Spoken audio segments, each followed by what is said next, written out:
Hello বন্ধুরা, আসসালামু আলাইকুম। Welcome to my another video. নতুন একটা ভিডিও নিয়ে চলে এসেছি। আর আজকে আমরা এসেছি মিরপুর 6 নম্বর যে কাঁচা বাজারটা, সেই বাজারে। আজকে দেখব যে বর্তমান সময়ে বাজারে অন্যান্য জিনিসপত্রের কেমন কি দাম, বা মাছের কেমন কি দাম, ইলিশ মাছের কেমন কি দাম, অন্যান্য জিনিসপত্রের কেমন কি দাম, এই সমস্ত কিছু। তো চলো শুরু করা যাক আজকে আমাদের এই ভিডিওটা।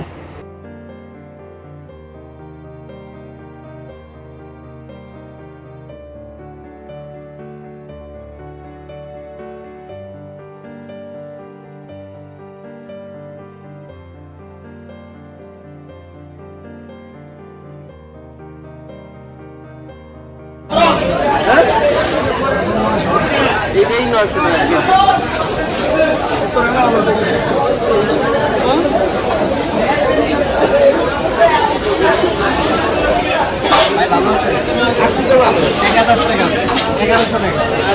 এটা কত বললেন?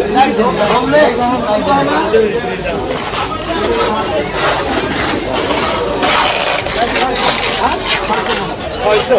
এটা কত করে? ওই মাছটা দাম 600 টাকা।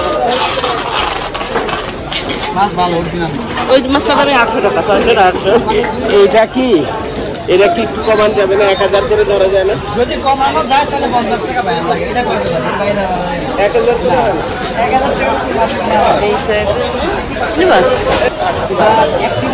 এবার কাজটি তো আবার তুমি পছন্দ করো না।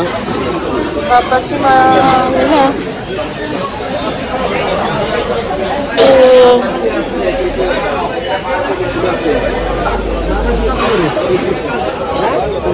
কত করে দিব? বাতাসি বাতাস হয়ে গেল? না, তাহলে কোনটা নেব? 1400। এই ছোট ছেড়ে দিবা? ভালো না?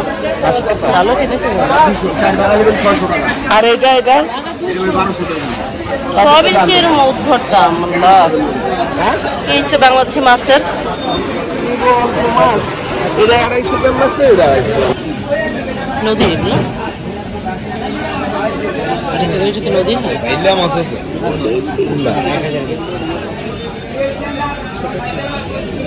কোনটা? 1100। এইটা বলছি না।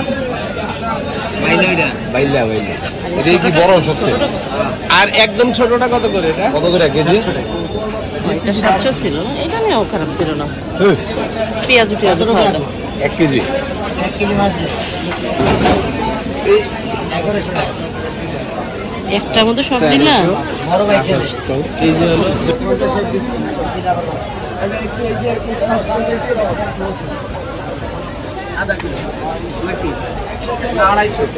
4টা টমেটোটাও যা হয়। এখন খাওয়া হয় না, দামের সময় অত বেশি খাওয়া হয় না। দাম কমলে আবার খাওয়া যাবে না।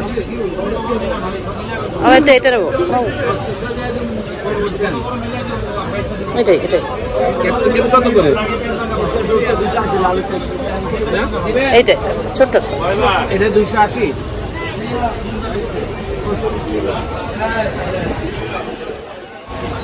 গাজর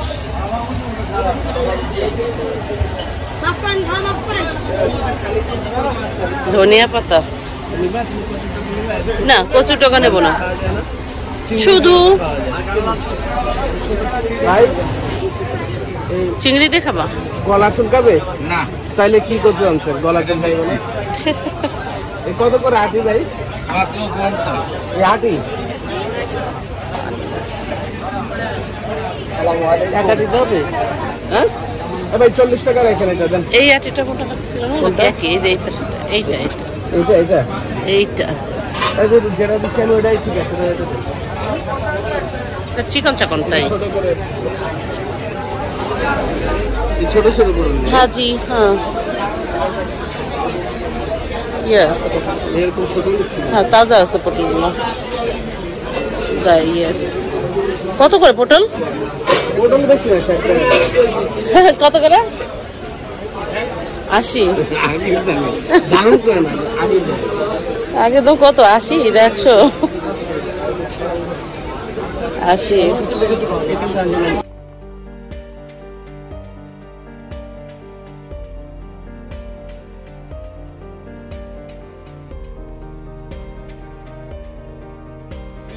তুমি আমার একটা ভালো পাতা করতে চাইছো না? আর তো দেখলে ঢাকার বাজারে প্রত্যেকটা জিনিসের দামই কিন্তু অনেক বেশি ঊর্ধ্বগতি। আসলে বর্তমান সময়ে প্রাকৃতিক সমস্যা বা আশপাশের বিভিন্ন সমস্যার কারণে কিন্তু এইসব প্রোডাক্টের আসলে সরবরাহ কম, যার জন্য জিনিসপত্রের দাম অনেক বেশি। আর ইলিশ মাছের দাম কি বলবো, সেটা তো আসলে সাধারণের নাগালের বাইরে চলে গেছে প্রায়। তো জাস্ট দেখলাম আর কি, ইলিশ মাছ আর কেনা হলো না যেহেতু অনেক বেশি দাম। তো অন্যান্য মাছ টুকটাক কিনলাম, সবজিও টুকটাক কিনলাম, আর এটাই তোমাদের সাথে শেয়ার করলাম। আশা করছি আজকে ভিডিওটা তোমাদের ভালো লাগবে। দেখা হবে নতুন ভিডিওতে। সবাই ভালো থাকো, সুস্থ থাকো, আল্লাহ হাফিজ।